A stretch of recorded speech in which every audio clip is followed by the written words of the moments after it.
एक वर्ष पूर्व नगर निकायों के पदाधिकारियों, श्रम विभाग के पदाधिकारियों, सफाई कर्मचारी के प्रतिनिधि और यूनियन के बीच त्रिपक्षीय वार्ता हुई थी, लेकिन त्रिपक्षीय वार्ता के एक वर्ष बीत जाने के बाद भी समझौता का पालन नहीं किया जा रहा है। न्यूनतम मजदूरी, सेफ्टी का साधन, छुट्टी का पैसा, पेमेंट स्लिप आदि कर्मचारियों को नहीं दिया जा रहा है। इतना ही नहीं, आंदोलनरत कर्मचारियों का आरोप है कि ठेकेदार द्वारा काम का बोझ भी बढ़ा दिया गया है।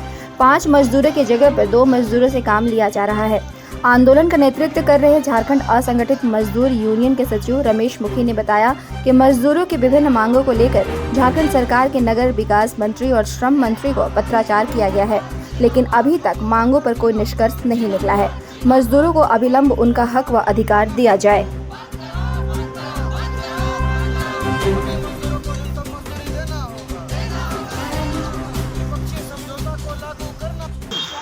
ये लड़ाई पिछले 2 साल से चल रहा है।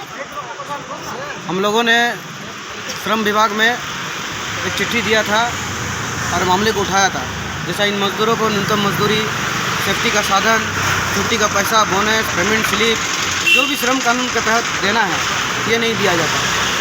साथ ही साथ काम का बोझ भी डबल बढ़ा दिया गया है। जहाँ 5 आदमी का काम है, वहाँ 2 आदमी से लिया जा रहा है। तो इस तरह से व्यापक रूप से शोषण नगर निगम के प्रबंधन लगातार चला रही है। अभी तक कोई चीज़ लागू नहीं हुआ। हम लोगों ने चिट्ठी दिया है नगर विकास